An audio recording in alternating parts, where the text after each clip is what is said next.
Minivans, we've already done a comparison with basically everything, and the Sienna has come out in top in this generation because of its usability, its drivetrain option, standard all-wheel drive, hybridization that's bulletproof, and its resale value is tremendous. But people asked, where is the Pacifica in these tests? So I'm going to take the two elder statesmen.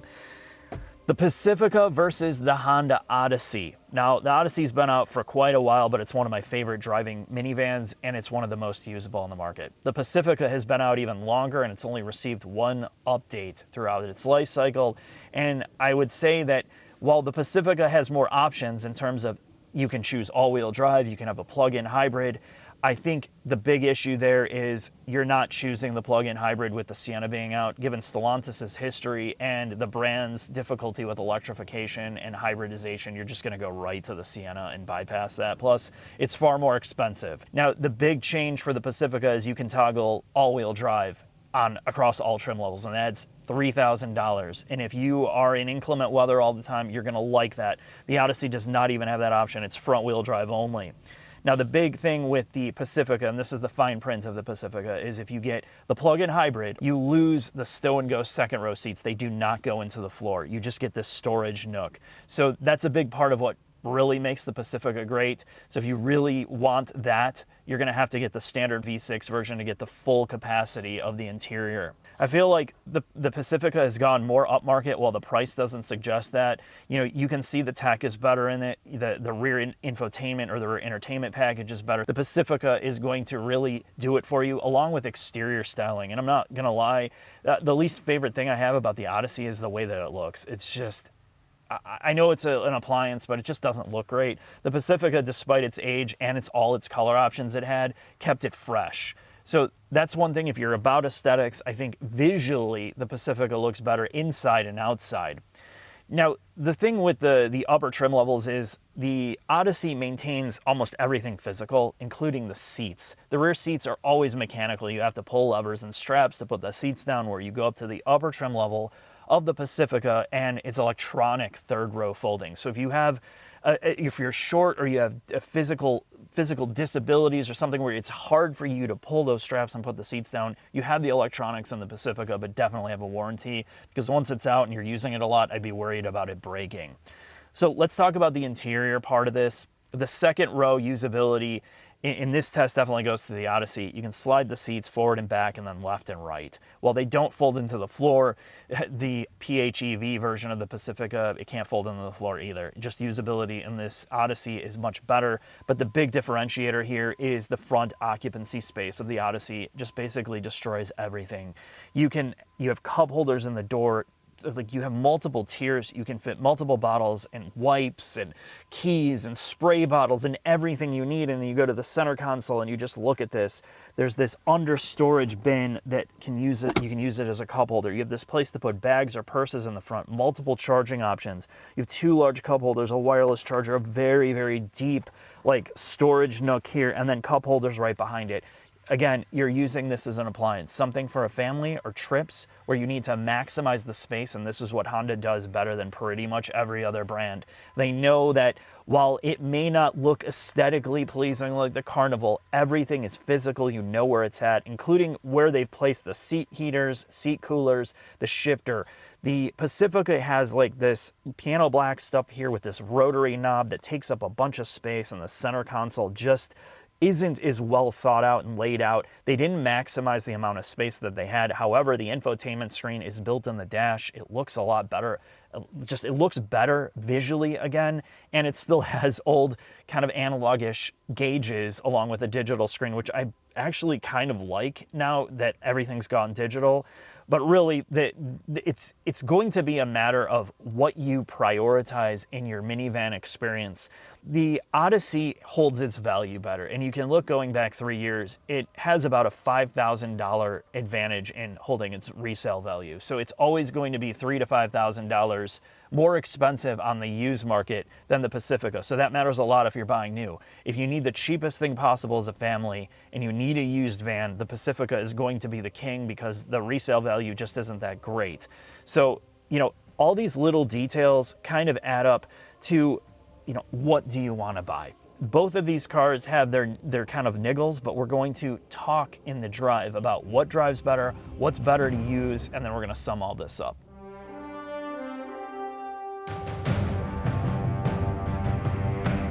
I am a middle-aged man driving a minivan. Protection has failed me until now. I can't afford another failed relationship, but I can kick my old dusty OEM floor mats to the curb. The only thing I have control of is my floor mats. Given the high utilization in my van, things can get messy. But when I install Tuxmats in my vehicles, I have clarity that the mess from bodily fluids, external debris, spilled energy drinks, or foot-long hot dogs no longer pose a threat to my vehicle's resale value. I can easily pull out the old and carefully place the new Tuxmats in the front. Even if my performance shoes are loaded full of feces from the cat cafes I visit, cleaning a Tuxmat is many orders of magnitude easier to clean than a carpet system. In the second row, my passengers who have zero consideration for my boundaries can now have full coverage. Uncorking a bottle of red becomes a several-minute cleanup versus hours with my detail team. Date night once a year has been far more productive. With 3 babysitters at home, Jennifer and I can enjoy a high-end evening at Outback and have unlimited dessert at Golden Corral, and not have to worry about accidents on the way to that abandoned parking lot behind Walmart we used to go to. Tuxmats have given me the power to choose my own adventures. And if you are like me and don't have much left in the tank, spending your hard-earned money on these floor mats will give you a reason to keep going.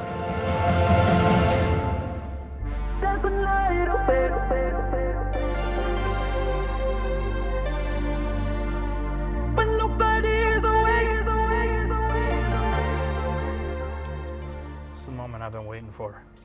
Put this into L, mark for lose.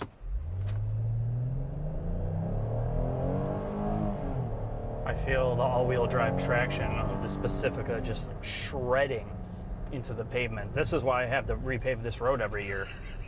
So all your Pacifica launches? Yeah, this is my own private runway for Pacificas.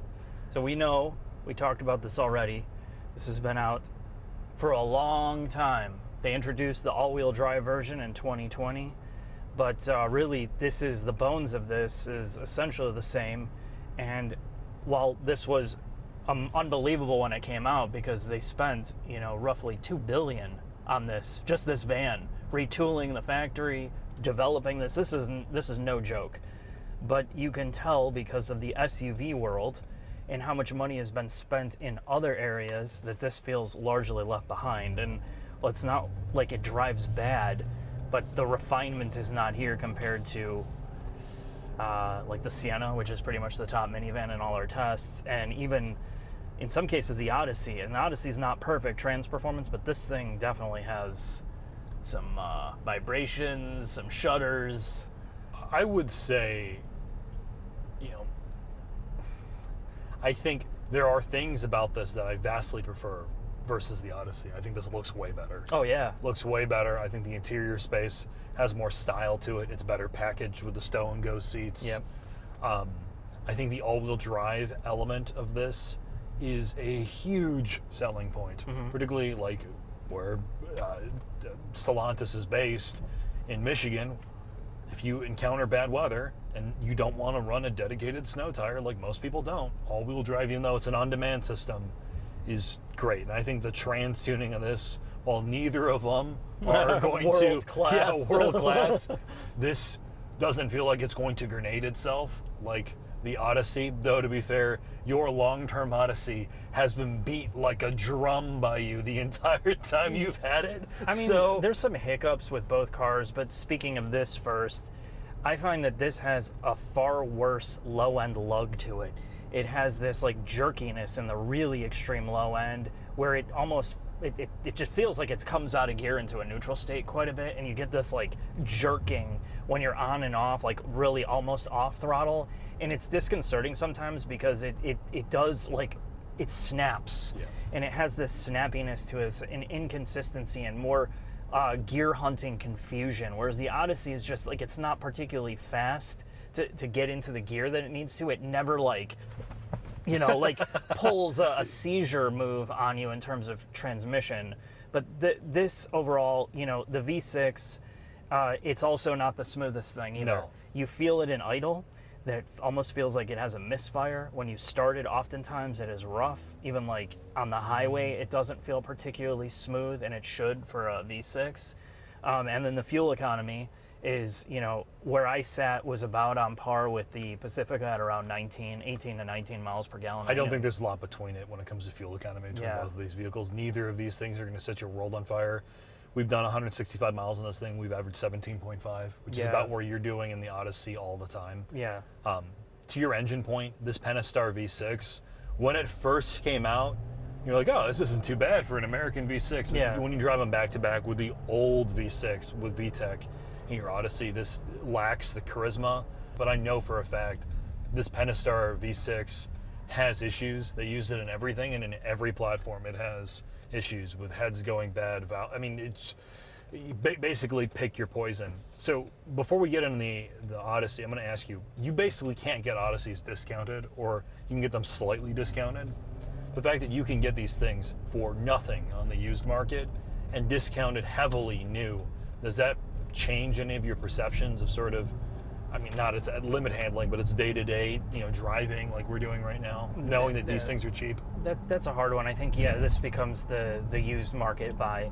If you're looking for, and you don't have a lot of money, and you're going to get a much better deal on this, and that's going to be a deal breaker for some people, namely in this economy, where you might not want to go in and spend a ton of money on a minivan. 60 grand. Yeah, that's a lot. So yes, it does change the game, because there's things that the things that annoy me about this aren't particularly deal breakers if you have a long warranty on it. So the things that it does in the real world are pretty good, aside from the engine and transmission smoothness, but I still think the Odyssey, you know, in a situation where you need to turn, you need to drive, you need ride refinement, I feel like it does a better job all the way around. The body feels more rigid than this. It does. It just feels better to drive. And like, if you're, you know, that says a lot, because if you're somebody that likes cars and you need a car that's going to haul your family around, I don't necessarily want to be dead inside driving something every single day. A pure penalty box. Right. And this has too many trade-offs of, you know, it's a great appliance in a lot of ways, but it's got almost no soul to it, despite it doing so many of the practical things well. But Mark, I get a pillow in this car. Yeah, I can buy a pillow from Amazon too. So I don't with need to that- buy the Pinnacle trim. Let's head in the Odyssey, sir.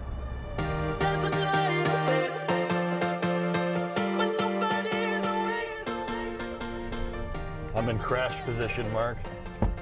Hey, you want to know a secret about this car? What? I drive this thing like an asshole. I know. This car's, when they pull the data dump on this thing, they'll never see an Odyssey that's been at VMAX longer than this car has. Our everything Odyssey camera car, your family car, everything else? Dude, this thing has seen the shit. I have 4,000 miles that are really more like 80,000 miles. This thing does not disappoint. And while it lacks some of the overall refinement, at least on the surface, of the Pacifica with its little pillows and all that, I've added my own pillow here from Volvo. Yeah, so I have a Jack, premium. if I lose this Volvo pillow, my life's over. Yeah, I imported it from Europe for like $120. Was that really how much the pillow yeah. cost? Oh man, but it's so comfortable.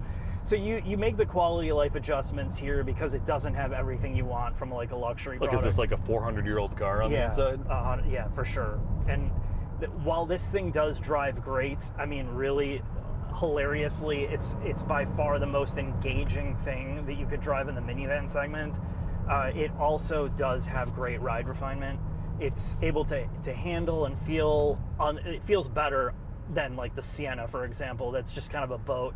The Pacifica just feels more sluggish overall. It feels more ponderous, and the steering just feels really slow and lifeless on that. Like it feels like you have to turn so much to get the Pacifica to turn, where this is just like, yeah, don't worry about that. This thing's on easy street. Yeah. The negative part about it is the trans tuning and translogic is not the greatest. And the stop-start system on this thing is just sporadic. It just literally feels, when you come to a stop, it's so jerky. And because the HVAC system, the way they've designed the vent work through here in the back, it always feels like it's losing the temperature you're setting. So when it goes in the start-stop, it like instantly goes cold or hot because the engine's off. It's like these little things that... We're on a cross cab. Oh!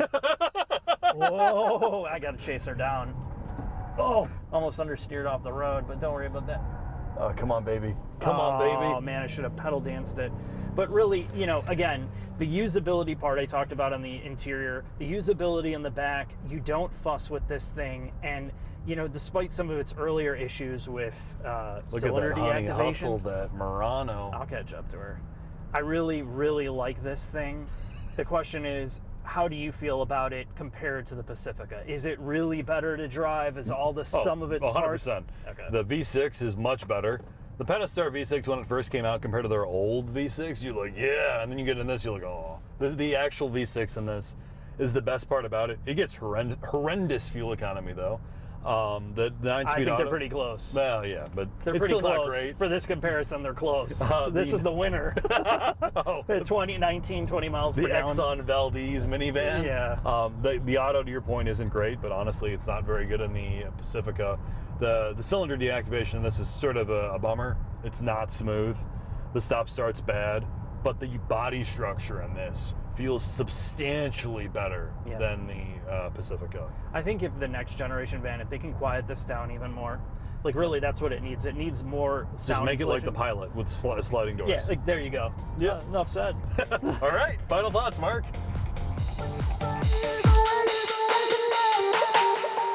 Final thoughts on the Odyssey versus the Pacifica. These are two old dudes, and you know, they've changed my life. And joking aside, once you use a minivan for its intended purposes, it just cannot be defeated. And while as much as I like the Pacifica, you know, it's showing its age in terms of usability, drivetrain refinement. I mean, it just feels like they abandoned this thing, which was incredible when it came out, and it still actually holds up, and that's the sad part.